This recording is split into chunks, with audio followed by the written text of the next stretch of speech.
Tales of Tomorrow.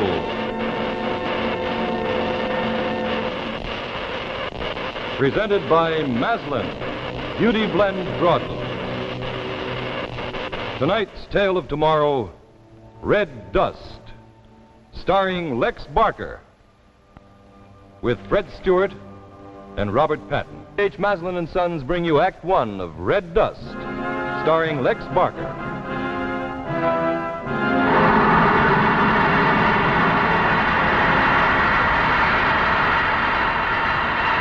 Well, we're off again. On our way home.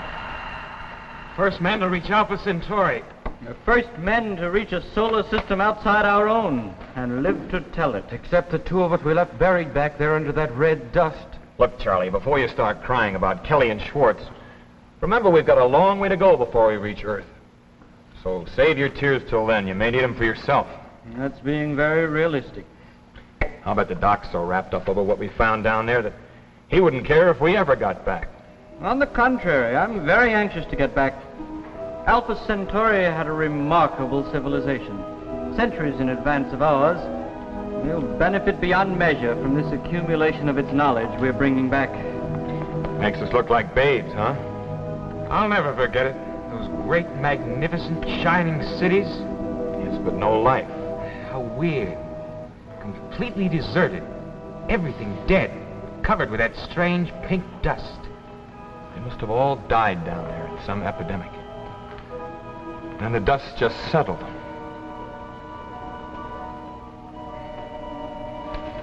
Those papers you found there say anything about it, Doc? Oh, I haven't had a chance to look through them fully yet. Say, where'd all this dust come from? We must have picked some of it up before we left. I thought we'd cleaned up the ship thoroughly. We were so careful. Let's see. It's that red dust from Alpha. It's all over the place. Boy, will I be glad to get back to Pittsburgh. Yes, it's the same dust that was covering Planet A. Strange how persistent.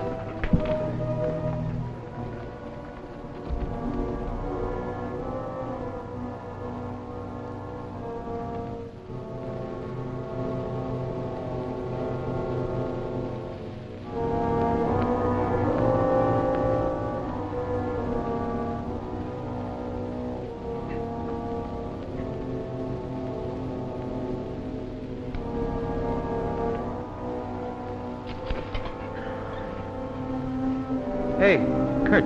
Yeah? Take a look. At what? The dust. It's growing. It's what? Well, I'll be... There wasn't that much there yesterday. I tell you, it's growing. Well, it sure is. No wonder I feel crawly. Feel it under my clothes. My skin. What's a little dust? We'll be going home soon.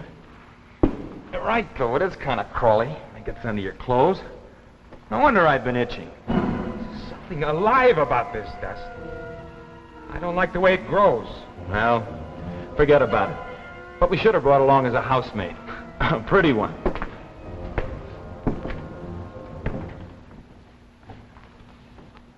It's a good thing we'll be getting back to Earth again in a few days before this dust gets any thicker. At the rate it's been spreading, in another week we'd have to fight our way through it. Time for the shots again, Doctor.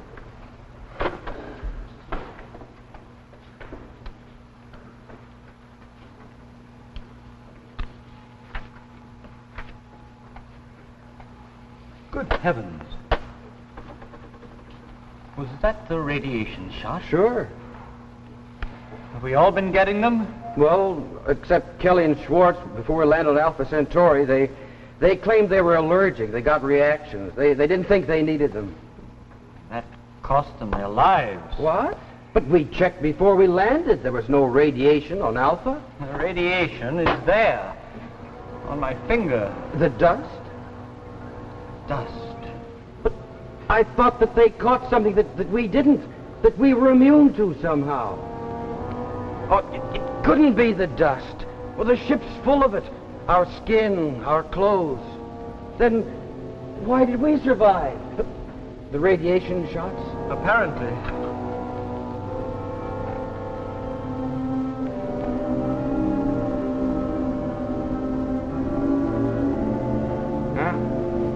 So far, so good. Frankly, now, when we signed up for this little thing, who would have thought that we'd make it there and back without a hitch? I don't think I even thought about it. Hey, Charlie. Can't you and the doc do something about this dust? I'm getting awful itchy. Time for the shots. Radiation shots again? That's more hogwash. What do we need them for? We're going home soon. What do we need them for, anyway? They just saved your life, that's all. They what? The doc just found out what killed Kelly and Schwartz. It was radiation disease. Caused by that pink dust. Oh, you're kidding. You mean this stuff? Hey, that's right. They didn't take their shots. It was the dust after all, and the reason we're alive is because of these shots. Ouch! Take it easy, Charlie. It's not my fault that Kelly and Schwartz didn't get their shots. Don't joke about it. Hey, Charlie, we're just as upset about this as you are, but there's nothing we can do about it now. Yeah, they knew when they came along what the chances were. 2 men lost on an expedition like this, that's not so bad. Not when you consider that they didn't even survive, the first bunch didn't even survive the takeoff. What you've got to do, Charlie, is think about yourself. Concentrate on you. Yeah, you're just like the doctor. You don't care about anything but yourself. No, you don't believe that. You wouldn't have worked for him so long. Oh, I respect him all right, but I can't help thinking about Kelly out there on that red desert. The dust swirling around him and us goggling down at him through the port. And Kurt yelling, "Here's a toast to Kelly." When he came clumping back into the ship, his flight suit covered with it. And all the time, that deadly dust was spreading over him, just like it's spreading over this ship. Getting inside him, eating him away. Hey, Charlie, look, we all know that death is the price of knowledge. Yes, but none of you care anything about it. All Kurt here's interested in is excitement. And the doc will do anything for science, no matter who suffers. And you, Duncan. I suppose I just came along for the ride. What is it, Doc? You look worried. Here it is. As much as they knew about it, as much as I do. The dust? I know its refractive index, its biaxial interference figure, and that's about all. Thanks, that makes it as clear as a foggy night. It's a weird sort of radioactive life, a virus that attacks any living matter that comes near it.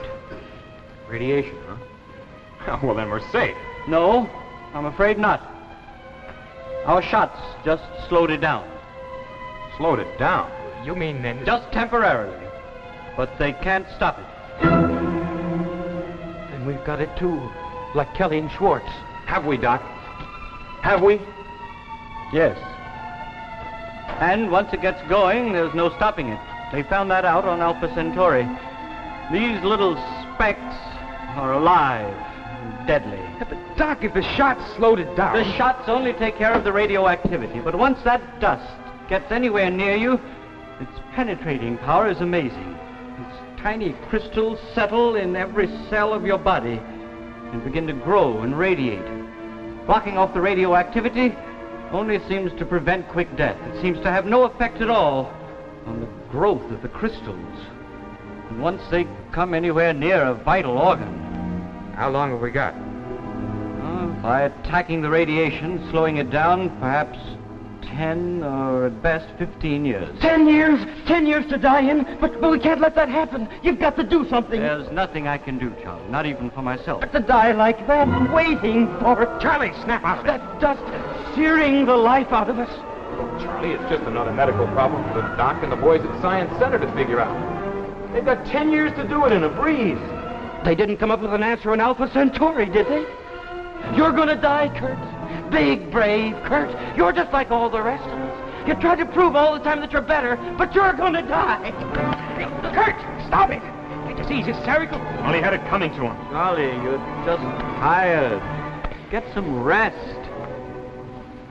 Got a grip on yourself.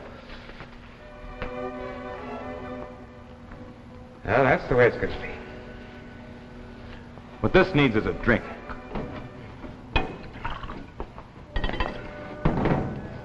Here. To the dust.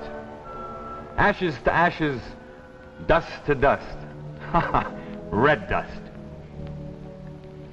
You just can't resist showing off, can you, Kurt? Now don't you start, Doc.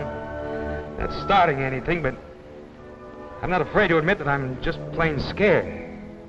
Well, the way I figure it is, we're 10, maybe 15 years ahead of what we expected to be when we started on this little excursion. And boy, I can do a lot with 15 years. Girl on every planet, huh? Well, let's face it, I'm 35 now, and in 15 years I'll be 50. Who wants to live any longer than that? 15 years and then... Maybe you're right. If they have that much time, our scientists ought to be able to find some way to stop it. Whatever. Trying to throw himself out the airlock. Go on, Doc. Tell him the rest. The result of our fine expedition. Tell him what we're bringing back. Death to every man, woman, and child on Earth. What are you trying to do, you crazy thing? Get out of here! You don't want to live, I do. Charlie! Mine. That's the ship! That's blood crime! Duncan! Help! Quick! The airlock! What does that crazy fool do now? What? Threw himself out the airlock. Poor fellow. What do you know? I didn't think he meant it. Guess he just couldn't live with the idea of death. You're both wrong. He said something before he... Do either of you realize what he meant? When he was off his beam, I knew that. He said what we were taking back to Earth was death. He was right. What? Listen, Doc. I know you're both tough enough to take this, so I won't sugarcoat the pill. We can't go back to Earth. We can't Say that go. again, Doc. I said we cannot return to Earth.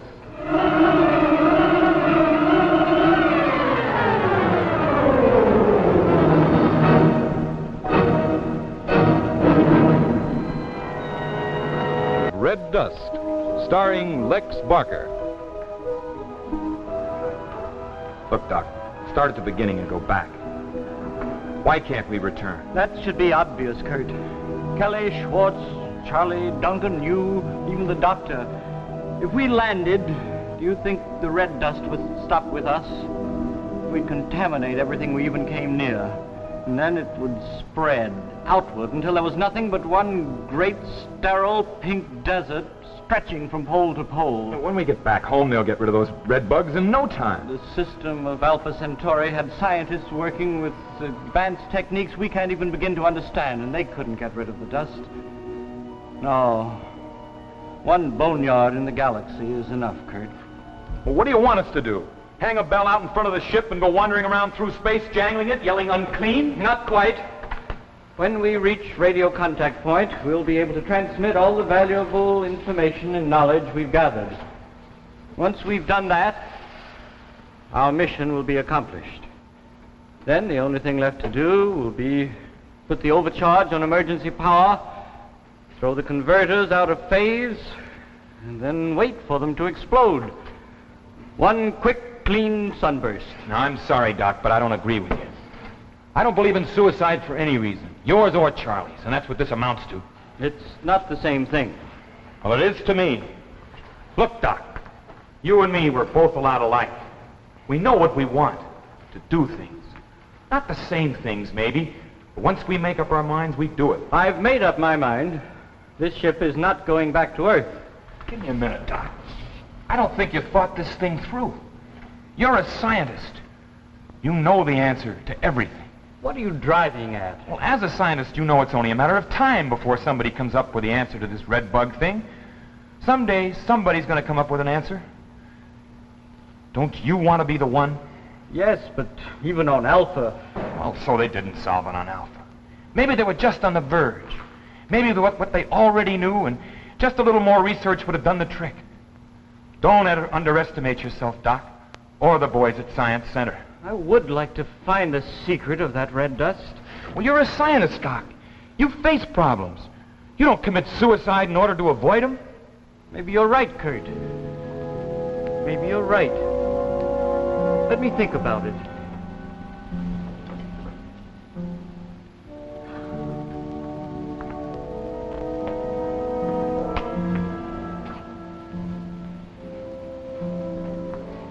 Well, how'd I do, Dunk, old boy? Maybe you're right, Kurt. But I don't think so. Look, I just spent a lot of time talking old Davidson out of his screwy ideas. Now, I'm not going to waste any more on you. Don't you want to live? Sure. Sure I do. But so do several billion people down on Earth. So with Doc's radiation shots are in the same boat we are. They've got 15 years to live just like the rest of us have. Maybe men like you, ones who take the big chances, are important. And men like Dr. Davidson, too, but somewhere along the line, the others, the unimportant ones have to be considered. Otherwise, what you and the doctor accomplish means nothing. I worry about Kurt Benster. Whether you realize it or not, you've got a bigger responsibility than that. The others may not mean much to you, Kurt, but you can't murder a whole system just to add a few more years to your life. Now you make me laugh, Dunk. That system's not so hot. It can be. It can. There's hope. If you take this ship in, there won't even be that.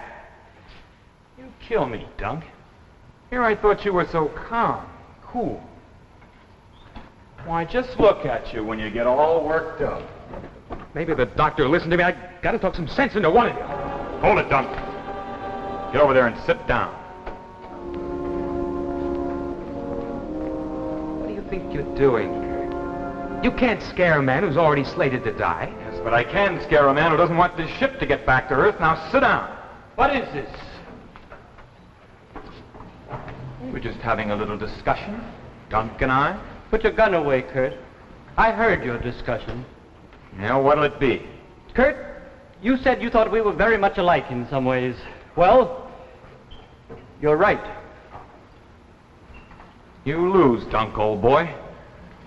This ship goes back to Earth, red dust and all. Radio contact! There we are, Dunk. Over there.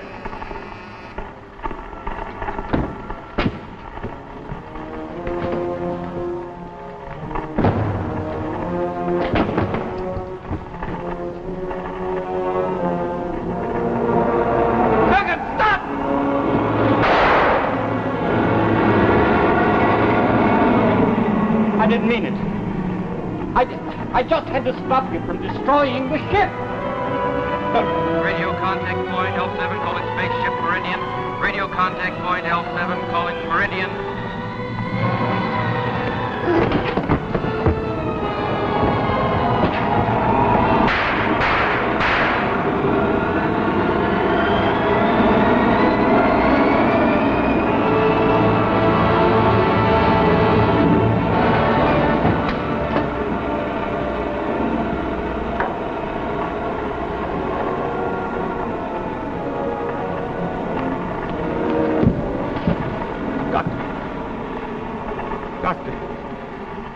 I know you're a scientist.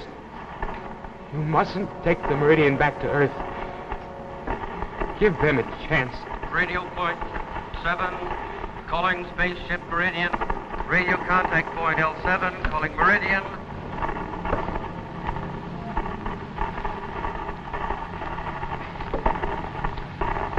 Hello, contact point L7. This is Dr. Davidson, Meridian speaking. The Meridian! She's back! Colonel Wetzel, contact's been made with the Meridian! She's back! She's back! Give me that mic. Davidson. Hello, this is Wetzel speaking. Yes, Wetzel. Did you make Alpha Centauri? Yes, we made it. All the way. Congratulations, wonderful. Anything on it? Cities, big cities, and machines. Wonderful. The inhabitants. Were they friendly? There weren't any. Information is in my notes and documents. Can't wait to see them. When will you make contact? I have information to transmit. Now. Now. Hold it. Hold till you Now! land. Okay. Fire when ready.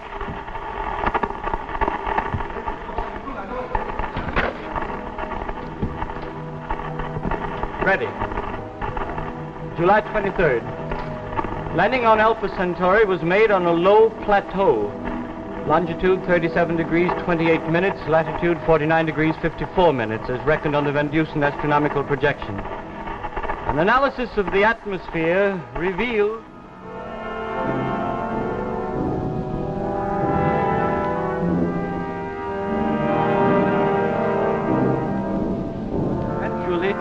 tissue destruction reaches the point where death is inevitable. Furthermore, there is little possibility of developing a curative agent within the estimated 10 to 15-year margin between first contact and the complete destruction of all terrestrial life. Dr. Davidson? Dr. Davidson, are you still there?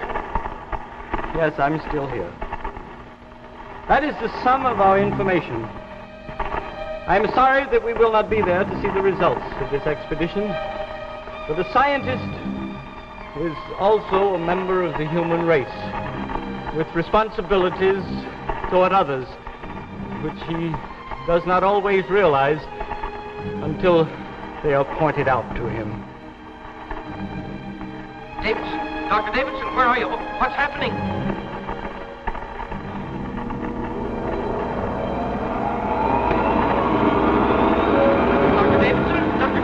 Action is being taken to ensure that the Meridian and what remains of her crew do not return to the Earth. Meridian ending transmission.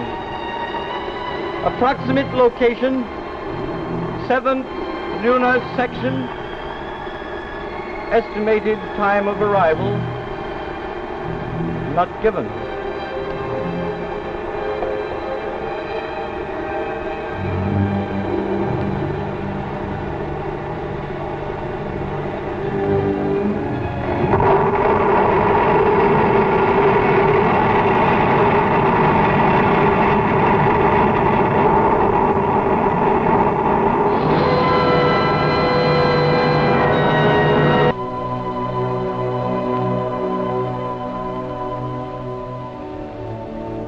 Adapted from a play by Theodore Cogswell.